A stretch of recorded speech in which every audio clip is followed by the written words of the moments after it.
Hey, this is David Rovics with another episode of Fifth Estate Live, which comes to you every Tuesday at 10 a.m. Pacific, 1 p.m. Eastern on various platforms, including the Facebook page of Popular Resistance, and here in Portland, Cable Community Radio, and various other places. And then it all gets archived at fifthestate.org. You can see the past episodes and this one after it gets archived in both video and audio form. And today we are spending the hour with a number of authors, including Cara Hoffman, who is one of the folks coordinating the next issue of the Fifth Estate, which is the Anarchist Review of Books. Today, Cara and I are having a discussion with a number of the authors involved, which you see in front of you if you are watching on a video platform. The Anarchist Review of Books is edited by a collective based in Austin, Detroit, Chicago, New York, Oakland, and Seattle. ARB brings you intelligent, subversive, non-dogmatic writing with an anti-authoritarian perspective, publishing work by and about radical voices in fiction, poetry, cultural criticism, and creative nonfiction. Anarchist Review of Books is dedicated to the transformation of society through literature and through open, incisive critique of the media, politics, history, art, and writing that shape our world. Just to briefly introduce the participants today. Panagiotis Kechagias is a writer, editor, and translator based in Athens, Greece. His first book, Final Warning, was shortlisted for the Greek National Book Award, the Balkanika Prize, the Anagnostis, I say I should practice these things, Anagnostis Prize, and the, oh my goodness, another wonderful prize with a Greek name. His short story, the third book, appears in this issue of Anarchist Review of Books. D.G. Gerard is an activist, student, bookseller, and core editorial collective member of the Anarchist Review of Books. They are based in Berkeley, California. D.G.'s piece on housing and their review of Uncanny Valley, a critique of big tech's labor practices, appear in this issue. Jenny Polak's writing reimagines domestic space as a political arena and gathers people to create together in public space. She uses a range of media to make public and socially engaged projects, architectural installations, drawings, and useful ceramic objects. Her background in architecture and her family history of migration drives her projects about outwitting hostile authorities, citizen, non-citizen collaborations, racist profiling, and abusive prison and detention practices. Her piece, Migrant Boats, Far, appears in this issue of the Anarchist Review of Books. And Masani Landfair takes materials considered undesirable and redefines the worth and meaning already contained within them. She uses traditional collage and assemblage to create abstract social commentary, dream landscapes, and everyday spaces. Landfair grew up in South Chicago, where the industrial environment contrasted with the teachings and ways of her Southern grandparents, who lived there with much of their Southern culture uninterrupted from their transition through the Great Migration. These influences shaped her views of beauty and worth. Her piece Catch-22 2 appears in this issue of the magazine. And with that bit of introduction, I'm handing it over to Cara Hoffman, who is also one of the editorial collective members of the Anarchist Review of Books and an author herself as well, who we talked to a few weeks ago. Just unmute yourself if you would. Let's see, you're still muted there, Cara. Cara, let's see. You have to unmute yourself. I think I can't do it from here. Can I? Let's see. Unmute. Thank you for having I don't know how anyway, no idea what just happened, but there we go. Sorry. Thank you so much for having all of us on. I'm very excited to have two artists and two authors who worked on the issue. And I would say all of us are people whose work has some activist elements to it, as well as being immersed in fine or literary arts, or in the case of Danny Gerard, journalism. And so I'd like to talk a little bit with each of you about the work that you have in this issue, and then maybe go on from there, and we can have a discussion of how this work is integrated. And so I'd like to actually start with Jenny Polak, your piece that you have, the piece that you have, Migrant Votes Far, and I wish that you would be able to elucidate for us what's going on with this piece, as well as the work that you're doing in general about migration. Yes, hi. Thanks for having me on, Cara and everybody. So I started doing a series of drawings of the sea with tiny boats doing battle with the waves after having, or during a residency I had in the south of France, where I had gone, where I wanted to be closer to the Mediterranean migration crisis, really, in Marseille. And so that's where I kind of came across some of the amazing boat rescue outfits that a few of them come in and out of Marseille from time to time, although mostly not. But I was actually on a broader project that was making connections between forced migration in the past and the history of the slave trade in France, and how it kind of affects or relates to the present day migration crisis. And my background of working in migration politics in general has mostly been in the US, actually, around enforcement, around the expansion of immigrant detention here, and working with communities that are making great efforts to stop the private prison industry from expanding in their communities. So in a way, the drawings are kind of meditation, a kind of side or background work for me to think about things, because I love ink and brush handling, and I just, it's meditative for me in a way, but a lot of my work is more directly of an activist kind. And right now I'm working, in fact, with people in Queens who have experiences of incarceration, on a project that I have, a large public sculpture at Socrates Sculpture Park right now called Offshore, which is a kind of reference to Rikers, which is close to that park, and which is incorporating increasing numbers of messages from people who previously were incarcerated, and now finally some messages coming out from the jail itself as well. Fantastic. And that's a collaborative project then. Kind of, yeah. I sort of set up the framework in order to get the fellowship, if you like, to kind of just get a sculpture fellowship there. And then I said to them, actually, this is going to be a participatory thing. And they sort of helped, they were very helpful connecting me to a great local organization, which is a re-entry organization for women, especially housing and support services, called Our Children Working Women's Group, and also a much bigger, a much more sort of known, I suppose, group that works with re-entry and all sorts of services within prisons called the Fortune Society. And they, I was able to participate in various Zoom sessions over the summer, meeting with those, they had writing groups and also just groups just talking about their experiences.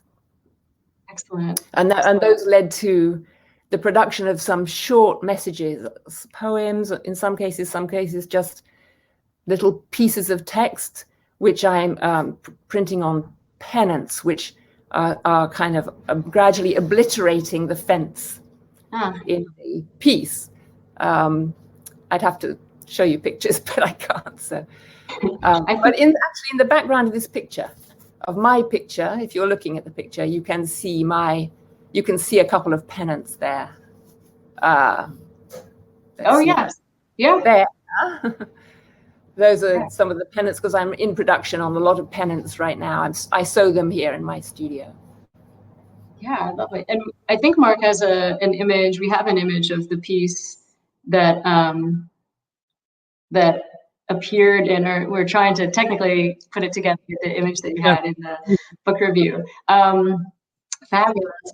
It's so interesting. And I think that this part of what you were talking about, especially having to do with housing, has a lot to do with what Danny wrote about in this issue. One of the pieces that Danny Gerard had in this issue was an interview with Moms for Housing, or the lawyer for Moms for Housing. Oh, here is, I don't know if we're seeing the screen. We're seeing Masani's piece now. And well, anyway, so I was wondering if Danny, if you would like to talk about your piece regarding housing and your interviews with people. Yeah, sure. Moms for Housing, yeah. So this piece was inspired by the work of Moms for Housing. I think that work sort of grew out of this really hopeless housing situation that's developed in the Bay Area, or at least it feels hopeless, or it felt, past tense, hopeless to a lot of residents here. There's been a tech boom, obviously, in the area, and a lot of very wealthy people moved in, bought up a lot of property, a lot of rich landlords, and sort of displaced the community, which had been here for many decades, a community of artists and also of Black people who had moved, from the South to the West. And so I think that Moms for Housing really managed to get a very radical message out into the media in a way that was just impressive to me. They got headlines about how housing, is a human right into newspapers that are, quite conservative, I would say. They managed to get articles written about how, landlords were unethical, and, I thought that was very impressive. So I wanted to, get the message of their organization out to as many people as possible. And they achieved what they did by having a squat at a house where it was very well organized. There was a lot of work and planning put into it. And there were a lot of people who were very dedicated to, trying to do something that would change how people saw housing in the area, and how people saw, they wanted to make it really clear how unethical the current system was. And so it was like an organic sort of thing that forms around a few homeless mothers and their children. They all decided to occupy a building that was owned by a speculator landlord and had remained vacant for years. So they moved in, and they had a lot of support behind them from the community, and they were able to occupy the house for a number of months before they were finally evicted. And the media attention that they received, I think, really changed the conversation about housing in the area. So it was really great to be able to interview the lawyer who represented them in court. And she's pretty radical herself. She has been doing work in housing rights for her entire career. And she is very excited she was very excited to represent Moms for Housing in court. Yeah.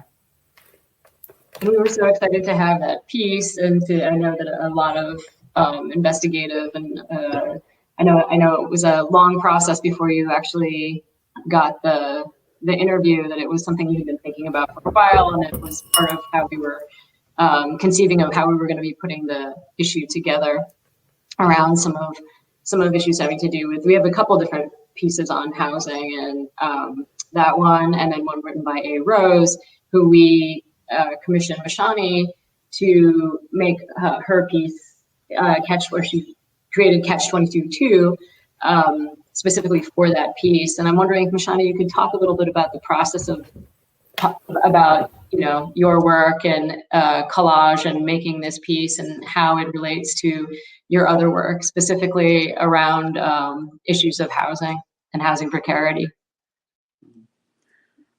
First, thanks for having me here. When I was asked to do the piece, I was sent the article, the short, and it really resonated in a lot of ways. I've had housing insecurity. I've been homeless for a month and a half. It was a really harrowing experience. And as I went through the experience, I saw what was happening not only to myself and my family, but what was happening in the system. So when I read the short and pieced together the collage work for A. Rose's piece, it was very personal. I'm also a survivor of domestic violence. So both of those things just kind of were automatically there in my understanding. I've been doing collage since I was little. I grew up in Chicago. I've only been in Georgia for about 5 years now. Mm-hmm. And I grew up, as David said, with Southern parents. So I was exploring things. We grew up like people live now. We had chickens, we had a garden. We repurposed everything. So now it's a fad. Back then it was like, so collage and mixed media or assemblage has always been part of my work process, even before I became a professional artist. And here we briefly had an image of your piece with A. Rose's essay. Yeah, those majority of the images are photographs that I've taken. The center image of the two women was a found image. Mm. And it related perfectly to the story, which was surprising in the end, because when you first start reading it, it's universal. You don't understand that this may be a white woman. And even after you finish reading it and see what she went through with her mother, it's still universal. So mm-hmm. I really like the way it was crafted.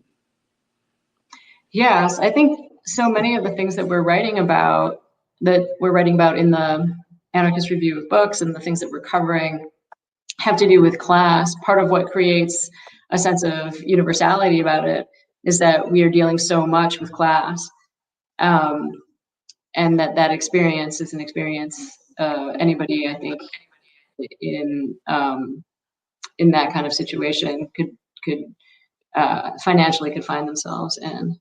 So it's so that makes sense to me. Yeah, fantastic. And Panagiotis, we have a piece by yours in the issue called The Third Book, which is a short story. And I wonder if you would be able to talk about the story and also about your work a bit as a translator. You're a translator, as well as being an author. You have translated Cormac McCarthy, you've translated Melville, and you've also translated for Golden Dawn Watch. And so I'm wondering if you could talk about some of those things, if you could talk about the integrative practice that you have going on here as far as writing literature and then translating literature and then your political work? Well, I wouldn't call it integrated. I mean, to switch from one to the other, I need like sometimes days, and one intrudes upon the other. So, okay, I'll start with a story which is not overtly radical, but things creeping from what I believe. And it's, well, I've had a fixation on Borges for quite a while. That's no secret here for anyone that has read my short story collection. It's very evident. So I started this story as another Borgesian study. It's about the third book of Homer, which does not exist, and it is housed in a library that has only a single book. And if you go in to read it, you can read it, but then you are executed. So I was, because I've done this, I had done this many times, the Borgesian idea and, looking at it from different sides. I was kind of annoyed with myself, and I wanted to break away from it. And so the second part of the story arose in my mind, which is kind of easier said than done. And I thought that I've broken that there in the middle of the story, that I'm breaking with the Borgesian mode, but now I'm not that sure. Anyway, I think it's a story about first love and also access to knowledge, and also repressive regimes. The square that's described at the beginning is a Saudi execution square. They actually make them with sloping sides for spectators, something which I find, it blows my mind away. And of course, now that the story is 3 years old, I'm published. I'm not that sure that I've succeeded in breaking away from the tyrannic hold that Borges has on me, especially my shorter writing. Yes, that's about the story. That's if you want anything to ask me about it. And I do think that there is the fact that we have there's this intense beauty and this intense desire, and then there is the risk that you'll be killed, right? Essentially, you're achieving knowledge and you'll be punished for it, which of course is a very old story. And without belaboring any of the Borgesian, you've been called the Greek Borges. You compare to Borges quite a bit, but without belaboring that for folks who may not be familiar with the work, I'm wondering if you could talk about that sense of repressive regime and in your own translating and your life and your practice. I mean, you lived for a time in Exarchia. You live not too far from the squat Notara, which I actually wrote about for the last time David had me on the show, talking about in the piece that I wrote about Exarchia. And you have quite a lot of experience living there, being in Athens, being in the midst of what were various uprisings, and then helping to participate in a sense in getting the word out about Golden Dawn and disseminating information about what they were doing. And now, of course, we've had a wonderful political turn in Greece having to do with Golden Dawn. I'm wondering if you could talk about some of that. Well, living in Exarchia is, I've lived on and off for a number of years there. And I was there when Alexis Grigoropoulos was murdered by the police. I don't know if you're aware. It's the 6th of December 2008. And I was living there at the time. And it's a strange place to live because it's very radical and very vibrant, very alive, but also a neighborhood. like many others. Well, not like the suburbs, but a neighborhood like many in the center or around the center of Athens.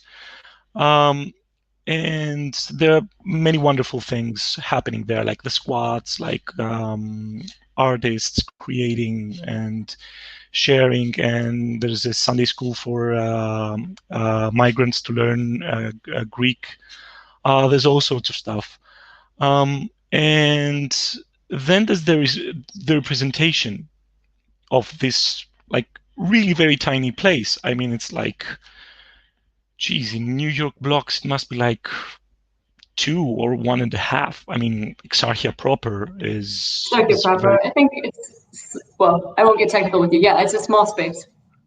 And the representation in the media is so outsized. I mean, if I haven't seen TV in quite a while, like actually sitting every day to watch the news or TV, but from what I'm getting of Facebook or friends, I mean, it's like this lawless border place that you don't want to, you know, set foot in because you're going to be robbed or killed or raped or whatever.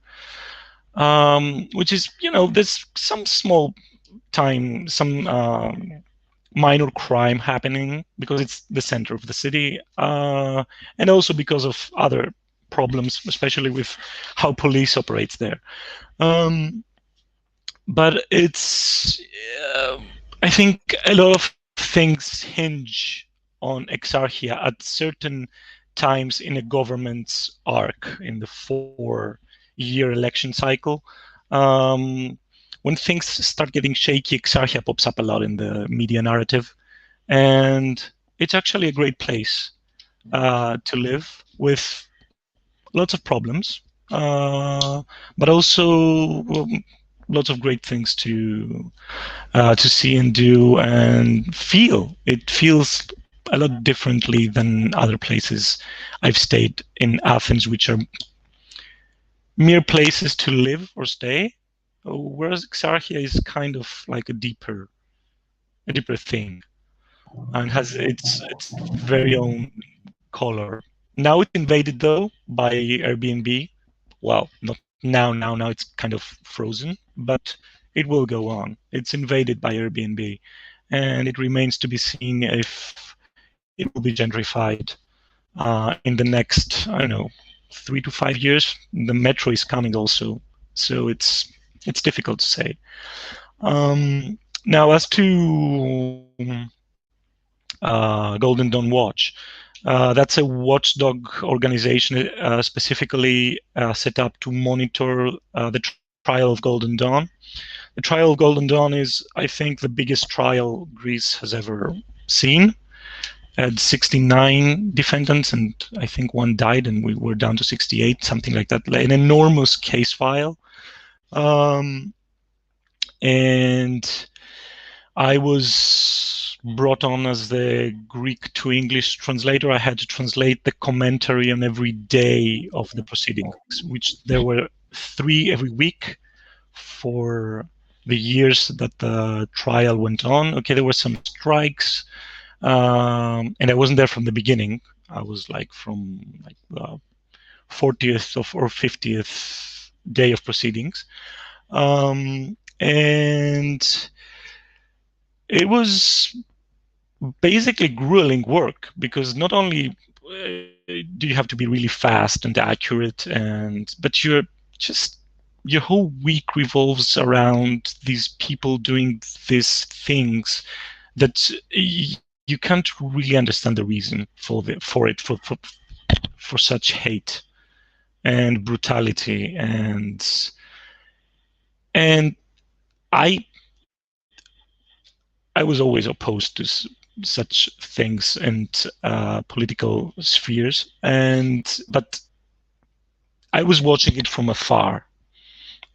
Translating for Golden Dawn Watch gave me the opportunity to go like really close and have access to many of the details, exactly what happened that day, where, what did they use, what did they say afterwards, what did the police do, which was an instructive experience, but as many instructive experiences, it took its toll. I mean, I lost a lot of faith in humanity the years that I was working for Golden Dawn Watch. I'm really proud of my work there, and fighting Nazis with translation is a rare thing and probably not much needed. Other kinds of fights are much more useful, but that's what I could do, and I'm happy I did it. Yeah, so I think we're all happy you did it, to have that work, have that work be accessible for people who are speaking and reading English to know what's going on there. That's really important work. I'm thinking about how all of us are trying in some ways to build community and are working within community, and how we are using art and language to do that. And Panagiotis is saying that fighting Nazis with translation, it might not be as necessary as fighting Nazis, but we are all engaged in this artistic process or this journalistic process. And I was wondering if we could have a little bit of a discussion about what that's like to be a radical and an artist. How are we feeling about that? How are we using our work? How are we integrating with community? How are we trying to make community? And Jenny, I know you've had lots of experience with this, and I'm wondering if you could speak to this.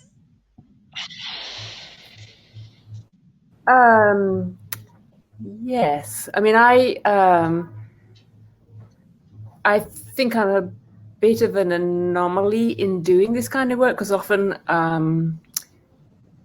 people best placed to do work in community are people who are from within the community itself, whereas I'm a kind of very rootless, floating person. I'm an immigrant from England here in New York a long time, but I still feel that I'm a kind of I grew up feeling outside of any community, or most communities in England too. So anyway, I think what I try to bring is the conviction that you actually can pick up the threads of an existing struggle that a community is going through, if you're listening well, if you're kind of standing with the people involved. And I try to stand up for the idea that one could come from the outside and still do good work, if you like, and still do make work that provides a platform for the community and provides whatever access I can bring to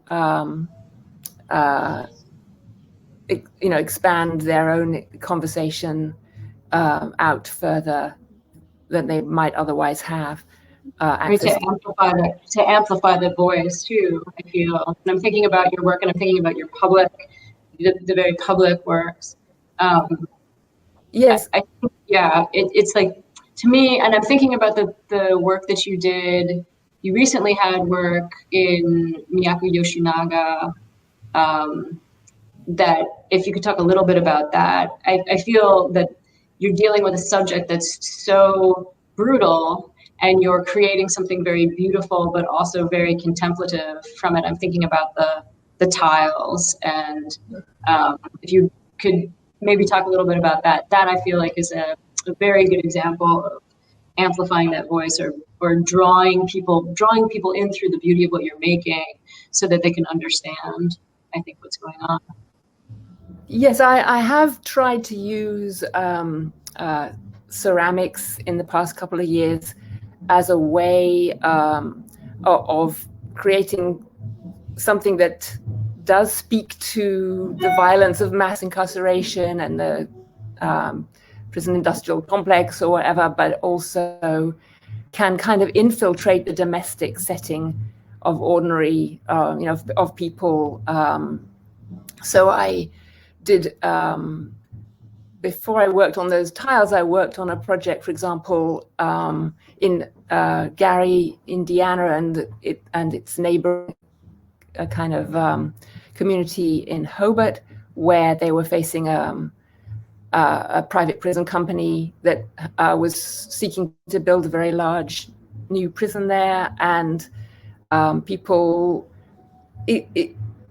in different ways were trying to stand up to that process. And one of the interesting things I had found in a couple of years before that, when the government started to try to build prisons in the Midwest for immigrants, the first community to stop it, really, to stop a private prison behemoth in its tracks, was south of Chicago in Crete, Illinois. And I did a project with people there, just kind of documenting what they had done in images and the discussions that they'd had in their village council meetings and things like that, to be able to find that one point at which the planning process could actually stop the federal intervention into their community. There's the building of immigration prisons is a federal-driven process, but it turns out that local small communities have a final last-ditch opportunity to basically deny planning permission to those very, very wealthy companies who come in and pay off everybody, and they pay even the preacher, to start saying, we need these jobs and things like that. And so people, there was a lot of actual kind of community education needed, starting from there and then going on, as we could see that defeat wasn't going to be the end of the story. There's a lot of money in it from the government just being offered kind of. And so when I got to Hobart, which is a kind of a working class community, but whiter than Gary and kind of on the edge of, it's contiguous basically with Gary, but it thinks of itself as very different. And but people were organizing there, and they needed a way to sustain quite a long-term fight. It takes sometimes years to get through these things. So I met with the people there and used some of my drawings to make these ceramic boxes, small boxes, which I could then, by doing that, I could make multiples. So it's sort of like being able to do a print, but it's an object which you can imagine in various kinds of people's homes as a keepsake or an ornament or something. But then by using the language of the keepsake or the ornament, I in fact illustrated used images of the people's struggle, the people with their signs, people at meetings, and the sites where the prison was possibly going to go, and so on the object that I was then be able to give back to the people to have in their home. So, sorry, it's a long-winded description, but if you have something that can go into somebody's home and then stay there because they like it, and it sparks conversation going forward for them, their friends, their family, which is often the challenge for them to kind of spread the word in their own community. Absolutely. I mean, fascinating kind of both propaganda and filtration, and also commemorative. It's really fascinating. Interesting. I'm wondering, Masani, if you have anything to say about technical point. You're echoing a lot. Can you put those headphones back on? I think people can't understand you. Yeah. Really? There's some kind of bizarre echo that suddenly kicked in. If you put the headphones on, it should. I don't have them here. I'm not hearing the echo now. It stopped. Okay. I think it may have been I think there may be something with Jenny and I speaking at the same time. The software kicked in. But Masani, if you could also speak to the work that you've been doing, how you feel as an artist, you're able to use your work as as a communicating vessel politically.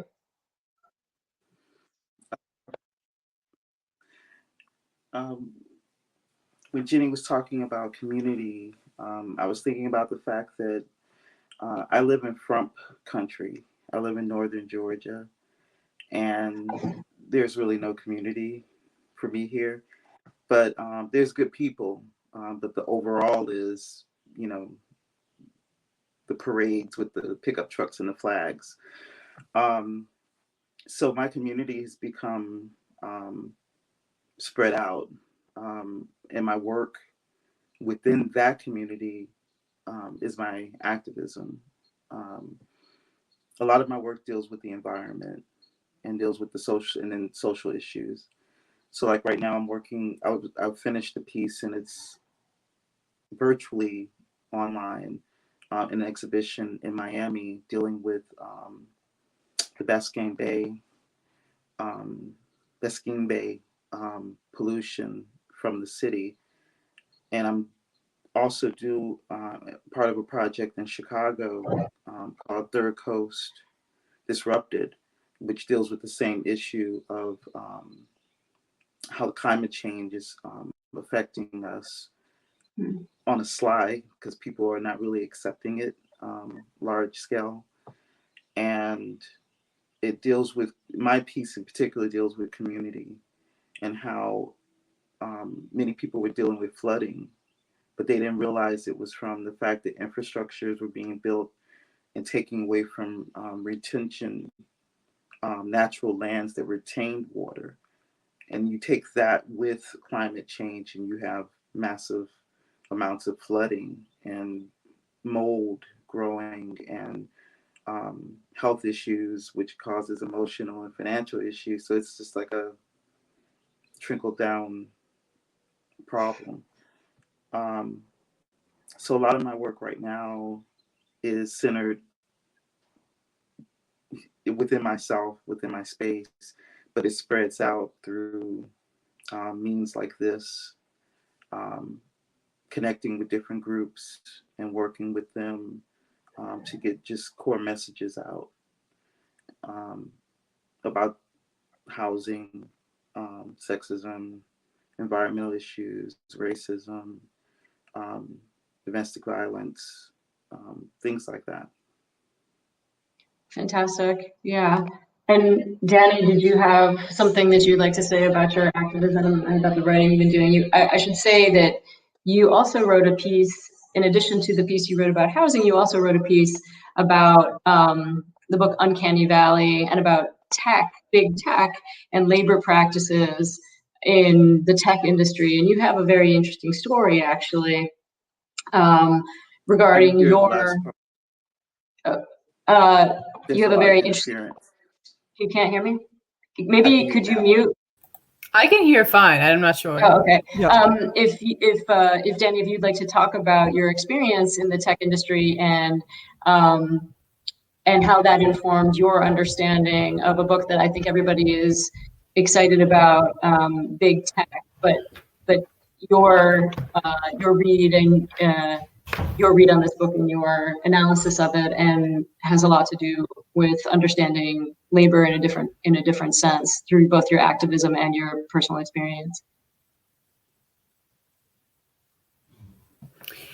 Yeah, so I guess my activism informs my art in that it is an important part of my identity, I guess. And the beliefs that fuel my activism are the same beliefs that make me a person, I guess. And so when I write, those beliefs naturally come out as well. But I don't, if I'm writing fiction, I guess my primary goal is to write something that is a good piece of art. But I think because I have strong beliefs, that usually comes through even on an unconscious level. But yeah, with the Uncanny Valley piece, I was inspired to write a review on that because a lot of why I ended up with the beliefs I have now, it was because I came to this area interested in working in tech as like a very naive early 20s, person. And I had a lot of very intense experiences trying to break into the tech world that sort of showed me the reality of the situation and, what Silicon Valley was really like. And also, as I was around and I started becoming interested in problems like homelessness, I mean, I went to a programming school that was unaccredited but free. And while I was there was a homeless encampment that was like right in back of the dorm where I lived. It was right on the train tracks. And to walk to the grocery store, you had to walk through the homeless encampment. So I started talking to the people there. And I started talking we had people who would come in to the school and talk about how they were trying to come up with tech solutions for homelessness. They were trying to make an app for the homeless people, or they were trying to, figure out some way that tech could solve homelessness. And so I was interested in this at first. I was like, oh yeah, it's great. I'm glad someone's doing it. And then, you look at the solutions they were presenting for more than a few minutes and you realize that that's not what these people need. I mean, and I think that really started to make me think about things differently. That and a number of other experiences I had. I'm trying to think of some other. And could you talk actually a little bit about your about work on the Anarchist Review of Books? Because you've come in as a full member of the editorial collective. You weren't just, you published 2 articles, but you also had a lot to do with the planning and the organizing and discussing. And I wonder if you could talk a little bit about that process, we're sort of working with an intergenerational, pretty diverse group of people on the project. Yeah, it's been really nice working on the project because I, really have no formal experience at all. I just like to write. And so I felt very lucky to be brought in on this project because I felt like I was learning from everyone. I definitely enjoyed the process, and I don't really know. I didn't mean it for it to be an endorsement of the magazine. I'm just more with. Yeah, I mean, but that's my honest answer. So I would say one of the things that I've really enjoyed about it is that, and having you be a part of the collective, is that things are shaped very organically, that by people's desires, our desires to research something or investigate something or interrogate something, whether it's a work of literature or whether it's the kind of work that you've been doing, which has been very journalistic. And I also think it's been great that you've come in with such a desire, and that has informed your ability to write these pieces that have just been fantastic, and work with a number of different editors on them. And so it feels to me rooted, I think a lot of your work feels to me rooted in a very traditional anarchist DIY sensibility. I'm interested in this thing about housing. I'm going to research. I'm going to find out all these things about housing. I'm going to look into this. I've read about it, and now I'm going to investigate it myself. So to me, the work that you've been doing feels so quintessentially anarchist, and it's really rooted in the very best things about anarchist organizing and anarchist investigation. So that's thanks. Yeah, no, I had some very strong interests, and I was really glad I was able to pursue them for this project. Yeah, I think that it's just issues that would sort of grind on me all the time, and like I'm just like, why aren't more people talking about this? I I mean, people talk about it, of course, but in a way that's like very diluted and not presenting actual solutions. So yeah, it was very exciting to be able to focus in on them. Yeah, thank you. David, how are we for time? I'm just curious. Oh, we are just fine, but we got 10 minutes before the top of the hour anyway. Okay, is that what time is that? Oh, well, it depends on what time zone you're in, but that would be 11 o'clock on the West Coast, 2 o'clock on the East Coast. Right. So we have some more time to discuss this. Oh yeah. Fantastic. And I did want to say that many of the things that we are dealing with could be considered. I think everybody here has some sort of finer art component to the things that we're doing. Panagiotis, I know you are a novelist and you've been working very hard at, you've been writing in English, in addition to writing the working and publishing in Greece and working having published in Greek. You've also been at work on a book that is in English. And I wonder if you could talk a little bit about that, the sort of what the finer art or the more literary art aspect of what you're doing and what informs that work.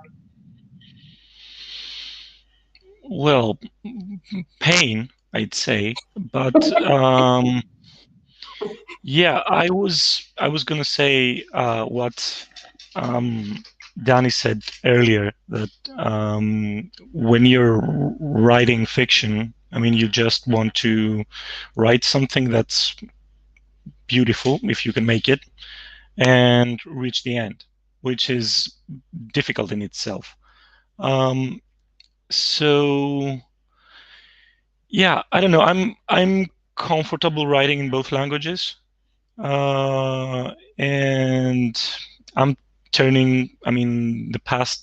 After the publication of my first short story collection in Greek, the process kind of intensified, and I'm turning into a weird hermit mole-like creature. I don't go out as much. I don't participate as much as I did. And now I understand how, in what sense, literature is the sedentary trade. But I also think that fiction, at least there's a number of ways you can practice it. You can practice it as a vessel to tell a story, or to present characters, or to send a message. But also there's, as William Gass has said, a book is a kind of verbal sculpture. Fiction is a kind of verbal sculpture. Apologies to the artists present. And I find that fascinating. And for me, at least, the beauty of the language is first and foremost. And then, and of course, that it can't be empty. There has to be something upholding it. I mean, some idea or some mission or something. But I do think that in fiction, that's the first. And stories are, repeated all the time. It's like again and again and again. You hear the basic same template, and I think you either need a unique voice, or you need a style, a linguistic style that will make someone who reads it feel something new. That's what I'd like to say on this. And this is a question for everyone thinking about that, because I know we all are concerned with beauty. And even in putting together the Anarchist book review, I will say we made significant aesthetic changes from, this is a special issue of the Fifth Estate, and we made significant aesthetic changes from what the Fifth Estate was. And I would say also some definite changes in the voice of the magazine. And so beauty was our concern. The art director, Mark Lepson, who was the art director for this issue, was very concerned with putting everything together so that it fit and it was lovely. And we're looking at the cover now. This is Ben Durham's cover that he did of the book review, a piece called Was She Guilty Because She Ran? And so we have this great concern with what people might consider the superficial aspect of what we're doing, right? It's art, it's lovely, it's something to look at, it's something to draw you in. And I'm wondering, since we're all engaged in that, do you think of yourselves in any way consciously as propagandists? And what do you have to say to the idea that that art as propaganda, that's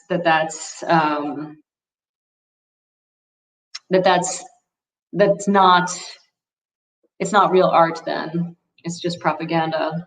Or if you're making art that's activist art, there seems to be a discussion or an argument going on about what is good work, and having an overt idea or an overt expression of an ideology would make something not good work. And I'm wondering, just open up to anybody who would want to say anything about it. I'll say something. Yeah. So I think that I guess everyone who makes art or writes or tells a message is always selecting what they're going to say. And I think that, you know, if you're selecting for a message that is against hierarchy and, you know,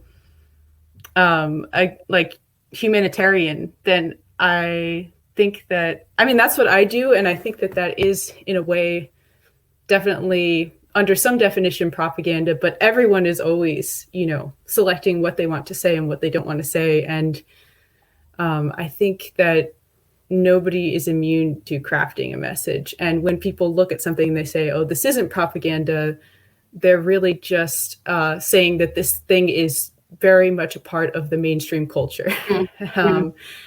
But I do think that sometimes artistic works suffer if they are built around an idea first and not enough thought is given to their aesthetic beauty. But I mean, it's a different story with journalism, because the whole message is to convey news or an idea. So, and to convey it elegantly. It's true, though. I mean, there is some aspect of crafting in journalism as well, that you want it to be the pill that you can slip into the dog's mouth and the glob of peanut butter or something like that. Yeah, for sure. But I agree. I think your point about that if people feel like they're not seeing propaganda, what they are often seeing is the ideology of the dominant culture. That it doesn't feel like propaganda to them anymore. It's something seamless, right? It's the sea in which we swim. Yeah. Yes. Other thoughts about your own personal work or the idea of the aesthetics versus propaganda? Yeah, Masani. Yeah. I think artist and art is the last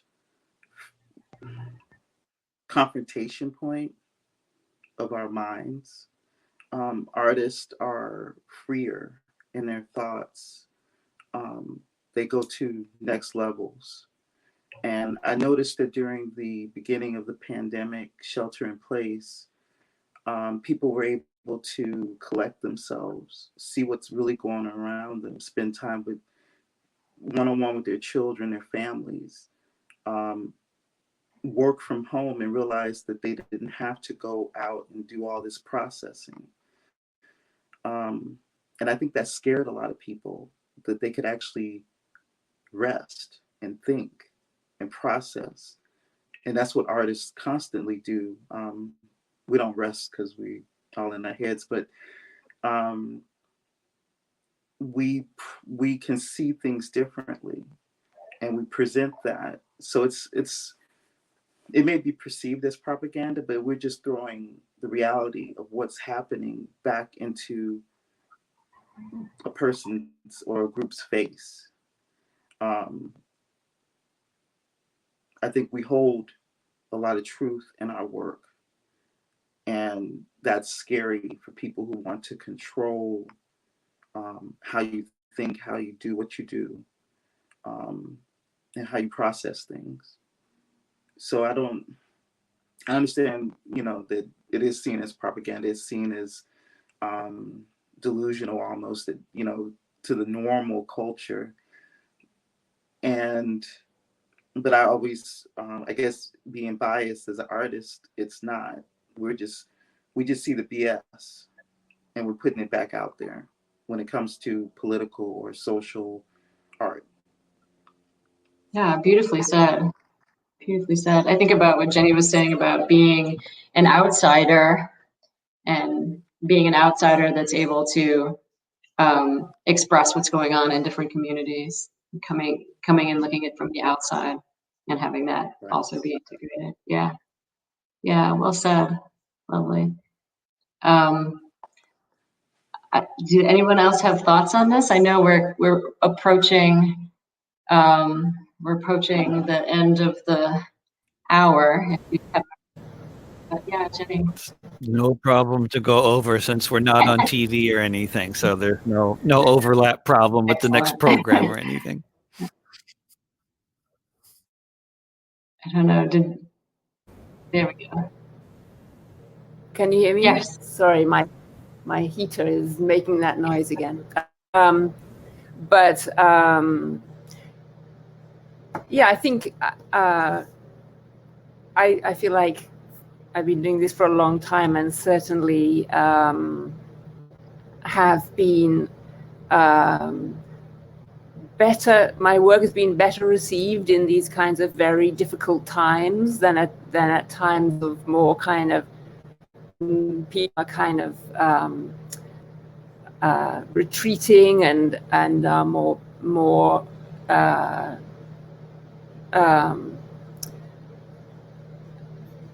I guess think that things are going to be okay for whatever reason, and that they don't have to be vigilant and don't have to be activists. And then those periods, I have felt that my work is less welcomed, I think. But at times like this, I feel it's absolutely, there's a sort of great necessity for both for writing and visual interventions that give people a kind of handle a little bit on ways to frame things, ways to see through the bullshit and stuff. And I think, but to me, beauty is a huge part of it, and I feel like maybe that's the way you kind of are. That's how you infiltrate people's minds, or the debates that are going on. And I just love making things that people really want to get their hands on, or really enjoy looking at, or something that then also give them a different vantage point, literally, or give them a kind of a handle on the injustices around them and things like that. And it's true about, the fact of making something beautiful, the fact of providing something of beauty to people, that in and of itself is such a gift that we all need to be able to experience joy. I think people are feeling, especially now that everybody's been locked down and everybody's been inside, so many more people are turning to literature and to art, and really realizing the significance of these things in our lives, that these are the things that have made life in so many ways worth living, especially when we are cut off from doing things like being outside or being in community that the refuge that we have is art is such a refuge for us humans, for all humans, that it's a part of how we function as animals. Yeah. So I would just say, having worked on the editorial collective and with everybody's work and gone through this process with everyone, that we were so excited and so happy to bring quite a number of challenging and truly significant and beautiful works for this inaugural issue of the Anarchist Review of Books, and just very proud of the work that's in it. And if anyone would like to, here again is the cover for all to see. And if anyone, I believe there are other, the articles are about to be live on the Fifth Estate website, and you can see some other images also on the FE website. Here's some of the beautiful pages that we have.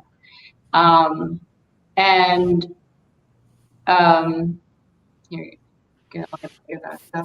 And I would encourage everybody to subscribe to Fifth Estate, because I'm excited about continuing with the Anarchist Review of Books and having continuing this conversation, this sort of broader conversation, and the fact that we have artists and we have writers whose work is in conversation, and we are trying to do something different right now.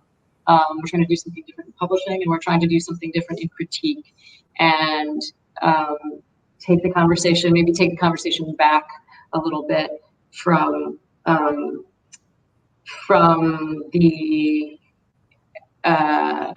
normal conversation that has to do with either a type of elitism or a type of commerce. And so those are the two things that we're trying to avoid. And I'm so happy to be working with all of you and all of the rest of the folks who worked on the review, because I think now is a time where people are truly understanding that we have to step away from the gatekeeping process that says that a thing has value if it makes money, or a thing has value or if it has to do with a particular type of elitism. And all of you are definitely making that kind of work, and it's very, very exciting.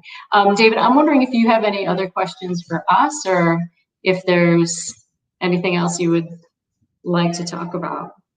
Oh, I just love everything everybody has been saying, and I just would want to resonate with all of that. But I guess one of the questions I always have, that I always am interested in asking anybody else who's involved with well, I guess what we call these days content creation, is how is your experience been with surviving during the pandemic, and also just in the late capitalist era of the insane housing market here in many parts of the world, but certainly up and down the West Coast, where a couple of us here are, which is sort of dominating the lives and minds of so many people for so long. But that's just one of those questions I'm always curious about. Just the survival aspect, that it seems like, at least when you hear artists interviewed on NPR, they don't ask about that. They just ask about their art, and which is also fascinating. You can talk about that forever, and that's great too. Really, of course. But yeah, the survival. It's a great question. Panagiotis, do you want to talk a little bit about how things are in Greece? Because I think it's such a different situation there as far as coming out of the crisis. Not that we're not in our own crisis here, but it's a different situation. Could you speak to it, maybe? Coming out of would be an overstatement, I think. I mean, I don't think we ever had time to go past it. I mean, we were plunged in the crisis in 2010 officially, but it had started before that. And then people started to say in 2017 maybe that things were 2018, things were kind of looking up. There were jobs again, and some things looked promising. Well, if you're working in the tourist sector, it's always, you always have work. Maybe not great wages, but you always have work. So then the pandemic erupted, and just things have been horrible here. We are on full lockdown for the second time for I don't know, I think it's the 8th week now. I've completely lost count. And being a freelancer, it's been especially hard. Everything's kind of frozen. I don't know. It's gonna be really hard, and it's unfashionable to talk about money and financial difficulties and stuff, but it's, yeah. I go back. I mean, I read Faulkner's biography a while back, and he was talking to some young protege of his, and he was like, it's going to be difficult for you to become an artist because you'll have to leave the middle class. And I was like, oh, so that's what happens. I mean, you have to leave the middle class, take a step sideways and down, if you have been born in the middle class, because although there's a special section of the lower middle class that can do art at the moment, I think. At least in Greece. I don't know what's going on in the States. But it's hard. If you want to do it seriously, you pay a hefty price. I mean, if you keep your day job, you have to, work grueling hours at your writing or painting or whatever to make it worthwhile. It's all a matter of time. I mean, it always has been, and it still is. Now that things are accelerating in late capitalism and time is being, free leisure time is shrinking more and more, especially with electronic devices. And it's always been that thing, how to find time to do my own thing. That's it. That's all there is to it. Yeah, and I think the other difficulty, the other decision you make, you could make the decision to step out of the middle class, or take that horizontal step or that lower step, but there is also an ethical question of I think what we do with our art and how we sell our art, because we're rewarded. I think there's a reward for making work that's in many ways that's pandering, and so there are things that you can do to make money, but there are often ethical questions about you will have an ethical reckoning, I think. One will have an ethical reckoning over the type of work that they make. Yeah. Anybody else on the topic of surviving? No. Masani. I recently had to move in the summer, and it took about 3 months to find a place because we were dealing with redlining. We were dealing with finding a suitable space and the pandemic. So it was very stressful. We did find a place, and it's suitable. But I'm just thinking about in the future where we're at in the pandemic, what that might bring, and I'm mentally preparing for that if I have to move again in another year or two, what that would be like.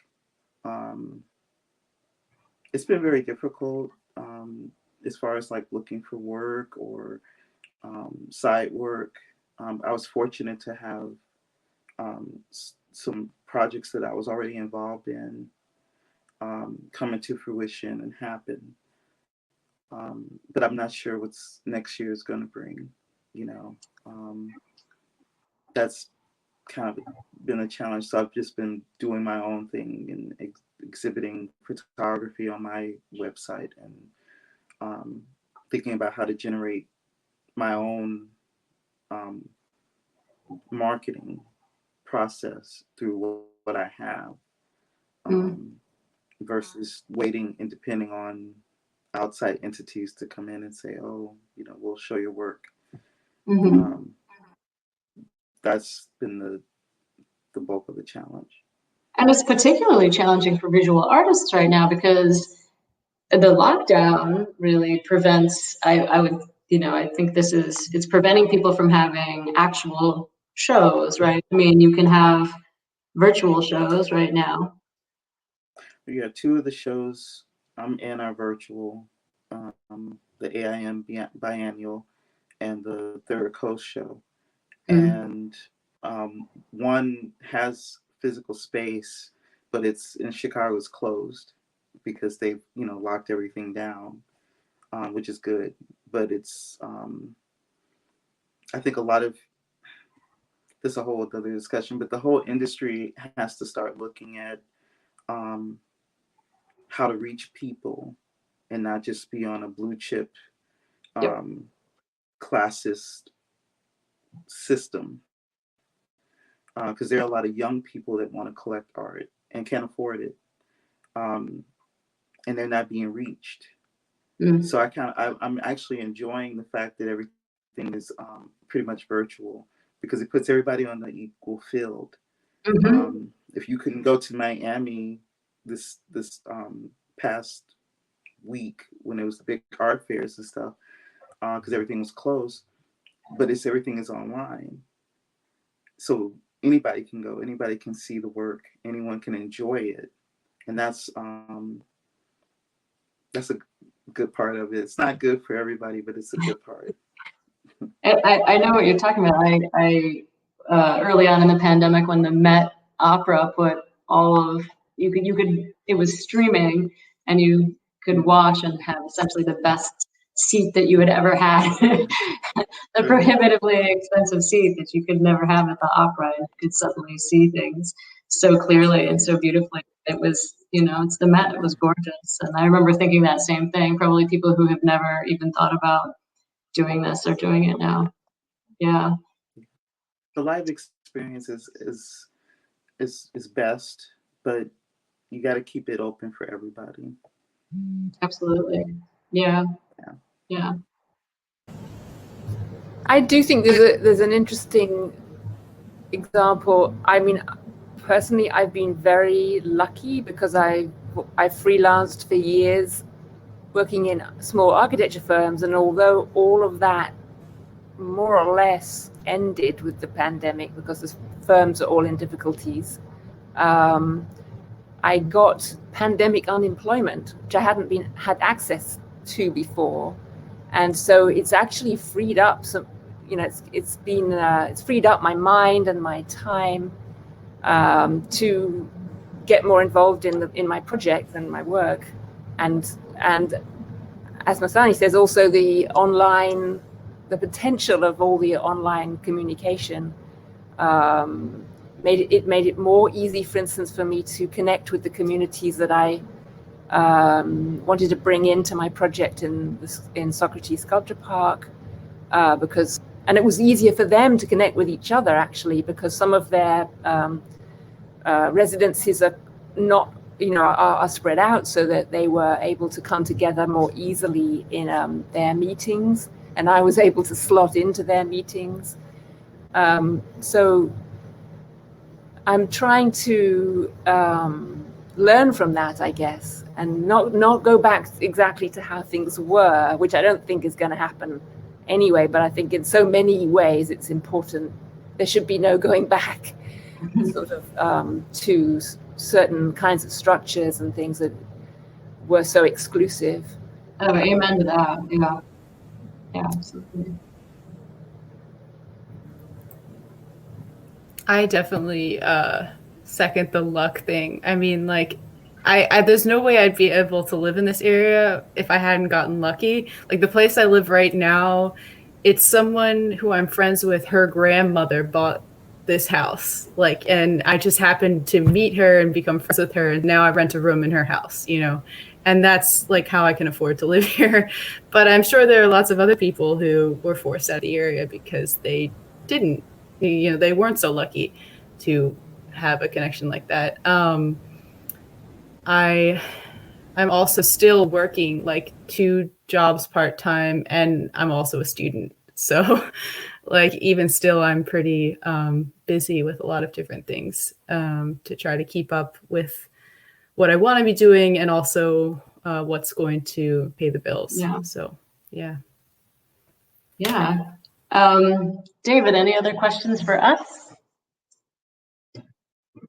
Well, I think actually I could easily ask another hour's worth of questions to everybody, really, but Yeah. we should probably cut it off, and then I'm already planning on emailing several of you and to see about talking more on these subjects. But yeah, I mean, probably Wonderful. we should wrap it up, I imagine, because people have a Well, limited thank you attention all for span coming out in, there. talking about your work and some of these issues. And thank you all for contributing to the Anarchist Review of Books. I hope that we're going to be seeing you as regular contributors to the Anarchist Review of Books, and that you will be involved in any way that you see fit.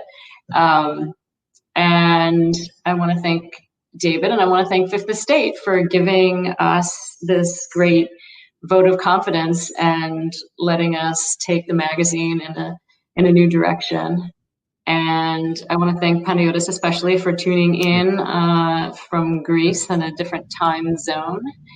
And yes, thank you, David. And it's wonderful always to be on your show and have these kind of conversations.